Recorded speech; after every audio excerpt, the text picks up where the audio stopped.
guys, Becky here at Design Bundles, and I'm super excited to have you join me today because we have a great sublimation project for you. This time we are making a faux sublimation tie-dye shirt.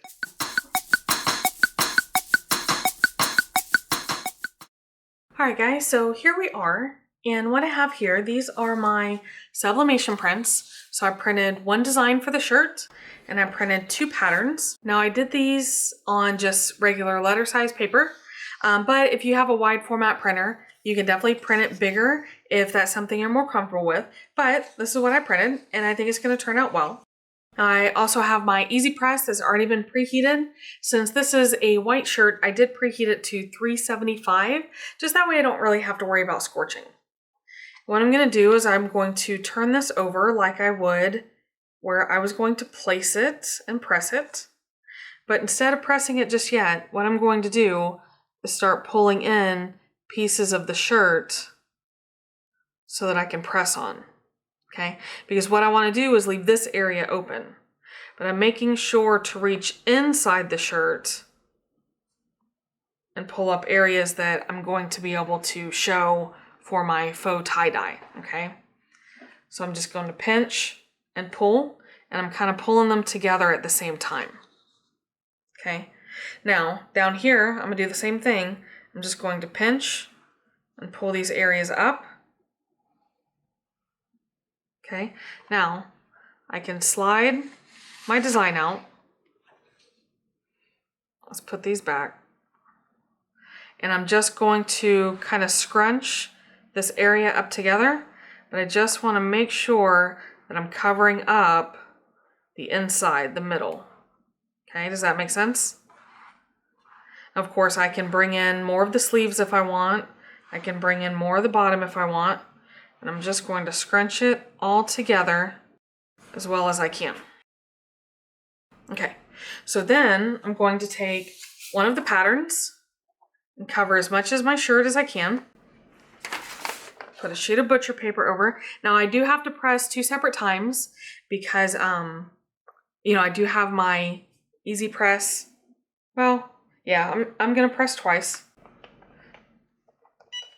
And this, like I said, will be 375, and I'm going to do it for 70 seconds.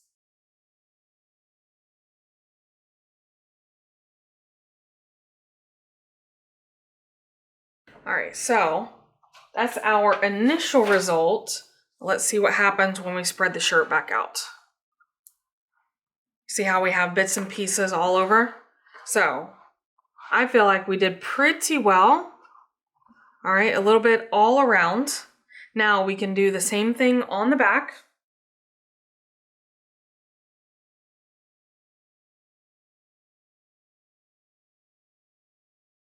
Just want to make sure that I cover up that middle the best I can.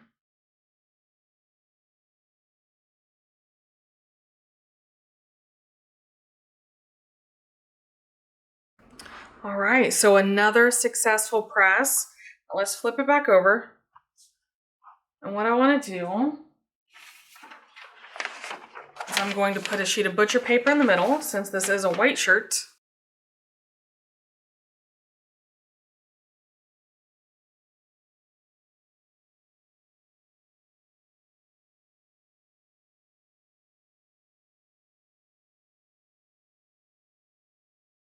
And guys, there is our, we'll call it a faux tie-dye shirt using sublimation. So you have these really awesome accents all the way around the shirt. And because we measured out and used the middle as our guide, we were able to not interfere. Because that's what we don't want to do. We don't want to add a design on here around our main design and take away from the point of the shirt, what the shirt is supposed to say overall. So being able to come in here with these sublimation accents, and I'm trying to make it to where you can see all of it at once because this is a larger shirt than normal, but you take a look at everything we have going on, you actually have a really good amount of accents all the way around that really accompany the shirt. So let's go ahead and talk about the process one more time, just in case there was any confusion, okay? We scrunched up our design and covered up the middle, right? press any pattern. You can use any pattern for that. I did try to choose a pattern that matches the design that I was going for. So I chose this pattern. I printed 2 full sheets. I did not do any type of special modification other than to make it large enough so that I would get the maximum printing space on my piece of paper. Printed 2 of those, pressed it on the front and the back in our little scrunched up method that we used, right? Printed on the front and the back, pressed it, and then came back and was able to press our Summer Vibes design. And as you can see, it all goes together really well. I can't wait to hold it up for you guys and take pictures so that you can see just how awesome this turned out. So for now, guys, hopefully you enjoyed. All right, guys, so how did you feel about our tie-dye with sublimation project? Now, I think it came out really cute. I'll admit, looking at it from the video, I'm not sure if you guys can see just how cute this is, but I really got quite a bit of detail around the outsides of this shirt, and I love that we did it on the back, so the black isn't just plain and boring, okay? But super easy. I mean, so much easier than a traditional tie-dye shirt. And, you know, being able to use sublimation in such a unique way really helps to expand my crafting arsenal. And of course, that's what we're all about here at Design Bundles and helping you along your crafting journey, okay? Now, if you have any questions or comments, definitely make sure you leave those down below. You guys know I always love hearing from you. I always try to check back in with you. And guys, make sure you subscribe to the channel and check out our other sublimation videos because we really try to bring you some really awesome projects to offer you some inspiration. So I'm going to wrap it up for today, guys, but don't forget to subscribe to the channel. That helps us to keep growing and to keep bringing you these videos in the future.